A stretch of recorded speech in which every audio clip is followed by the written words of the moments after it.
Hello, good afternoon all of you. आज का हमारा टॉपिक है कॉन्स्टिपेशन। आज हम कॉन्स्टिपेशन के बारे में पढ़ेंगे। कॉन्स्टिपेशन की डेफिनेशन है, कॉन्स्टिपेशन रेफर्स टू स्टूल और feces became harder and more difficult to pass. It occurs when bowel movement became different or less frequent. Constipation refers to stool और fecal कि जो कॉन्स्टिपेशन शब्द है वो स्टूल और फीकल के लिए यूज किया गया है। Harder and more difficult to pass. Constipation एक ऐसी कंडीशन है जिसके अंदर जो स्टूल या फीसस होता है वो हार्ड हो जाता है और जिसको पास आउट करना डिफ़िकल्ट होता है। It occur when bowel movement became difficult और लेस फ्रीक्वेंट। ये इट अकर मतलब ये क्यों राइज होता है जब अपने बोवल की जो मूवमेंट है वो डिफ़िकल्ट हो जाती हैं या लेस फ्रीक्वेंट हो जाती हैं, उसकी वजह से कॉन्स्टिपेशन हो जाता है। फिर कॉन्स्टिपेशन के कॉज हैं इनएडिक्वेट वाटर इनटेक। अगर हम कम मात्रा में वाटर इनटेक करते हैं तो उसकी वजह से कॉन्स्टिपेशन हो जाता है। ए डिस्ट्रैप्शन ऑफ रेगुलर डाइट और रूटीन ट्रैवलिंग। अगर हम जो रूटीन में जो डाइट लेते हैं अगर वो रेगुलर नहीं लेते हैं डिस्टर्ब हो जाती है। अगर हमने सुबह खाना खा लिया और शाम को ना खाया हो, ऐसे अगर हमारी डाइट है वो डिस्टर्ब हो जाती है, उसकी वजह से भी कॉन्स्टिपेशन हो जाता है। और हम ट्रैवलिंग करते हैं, ज़्यादा ट्रैवलिंग करते हैं तो उसकी वजह से भी कॉन्स्टिपेशन हो जाता है। इनएडिक्वेट फाइबर इन डाइट। अगर हम अपनी डाइट है उसके अंदर फाइबर होते हैं वो अगर कम मात्रा में लेते हैं तो उसकी वजह से भी कॉन्स्टिपेशन हो जाता है। फिर अगला है eating large amount of dairy products.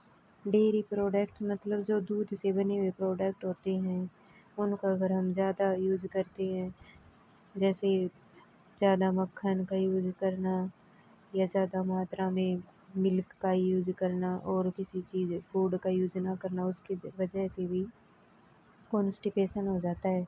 अगर ज़्यादा स्ट्रेस की कंडीशन में रहते हैं तो उसकी वजह से भी कॉन्स्टिपेशन हो जाता है।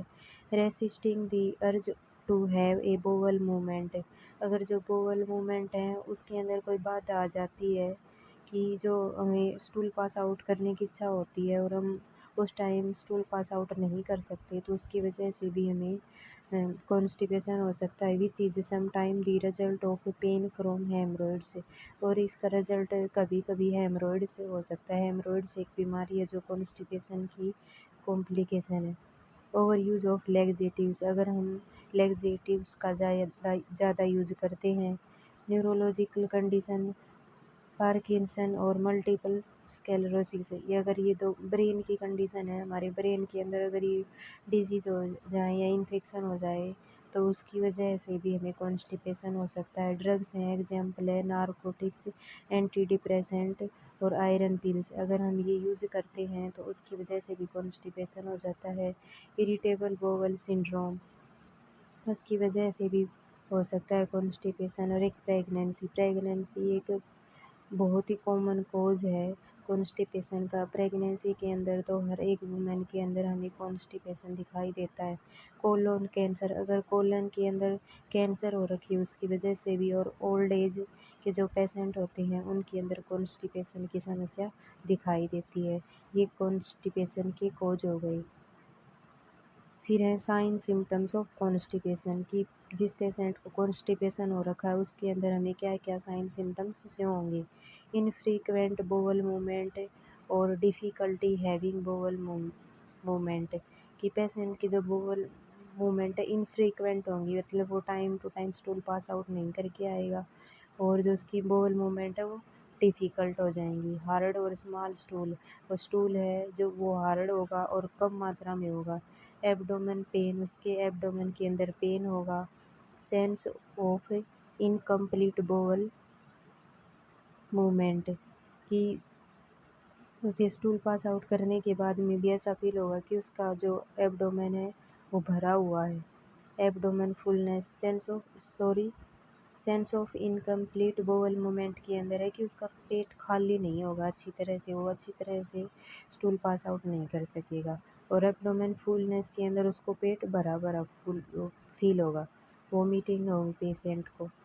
फिर इसका डायग्नोस्टिक इवाल्युएशन है barium studies to look for obstruction of colonoscopy, कि हम पेशेंट की अगर कॉन्स्टिपेशन हो रखा है, सीवियर कॉन्स्टिपेशन है, तो हम उसकी जांच करवाएंगे जिसके अंदर हम ऑब्स्ट्रक्शन का पता लगाने के लिए कोलोनोस्कोपी करेंगे। कोलोनोस्कोपी के अंदर हम रेक्टम के अंदर इंस्ट्रूमेंट को डाल के देखते हैं कि रेक्टम के अंदर या कोलन के अंदर कोई ऑब्स्ट्रक्शन तो नहीं आ रखा है, उसकी वजह से कॉन्स्टिपेशन हो रखा हो पेशेंट को। फिर है provide laxatives and stool softener. Laxative हम कॉन्स्टिपेशन में देते हैं जिससे पेशेंट का जो स्टूल है वो लूज़ होकर आसानी से बाहर आ सकता है, और स्टूल सॉफ्टनर देंगे। मिल्क ऑफ मैग्नीसिया जैसे डुल्कोलेक्स उसे प्रोवाइड कर देंगे। ड्रिंक 2 और 4 एक्स्ट्रा ग्लास और वाटर ए डे, कि हम पेशेंट को दिन में ज़्यादा से ज़्यादा पानी पिलाएंगे। Take warm liquid specially in morning के टाइम में हम पेशेंट को गुनगुना पानी, थोड़ा गर्म पानी पिलाएंगे ताकि इजीली वह स्टूल पास आउट कर सके। Eat a well balanced diet with plenty of fibre, कि हम पेशेंट को ऐसी बैलेंस्ड डाइट प्रोवाइड करेंगे जिसके अंदर फाइबर की मात्रा ज़्यादा हो। Good source of fibres are, जो बता रखी हैं कि जो फाइबर के अच्छे सोर्स हैं, फ्रूट्स, वेजिटेबल, ले लेगुमेंस जो फलियाँ होती है जैसे गवार की फली हो गई और हरी फलियाँ होती हैं जिनको हम सब्जी के रूप में यूज़ करते हैं, वो वूअल ग्रेन्स, साबुत अनाज, ब्रीड्स एंड केरियल। अगर ये पेशेंट लेता है इनके अंदर फाइबर काफ़ी मात्रा में प्रेजेंट होते हैं जिससे उसकी कॉन्स्टिपेशन की प्रॉब्लम ठीक हो सकती है। फिर है कि पेशेंट का हम नर्सिंग मैनेजमेंट क्या क्या करेंगे। मरीज़ को मल त्यागते समय जोर नहीं लगाना चाहिए। मरीज़ को भोजन उच्च फाइबर युक्त आहार के साथ साथ ज़्यादा मात्रा में तरल लेना चाहिए, कि हम पेशेंट को ऐसा फूड तो प्रोवाइड करेंगे ही जिसके अंदर फाइबर प्रचुर मात्रा में प्रेजेंट हो, लेकिन हम उसके साथ साथ पेशेंट को लिक्विड फ्लूइड भी ज़्यादा से ज़्यादा मात्रा में प्रोवाइड करेंगे। बेड रिडन मरीज़ को उदरीय व्यायाम के बारे में सलाह देनी चाहिए, कि हम पेशेंट को ऐसी एक्सरसाइज करवाएंगे जिससे उसकी बोवल की जो मूवमेंट है वो मेंटेन रहें।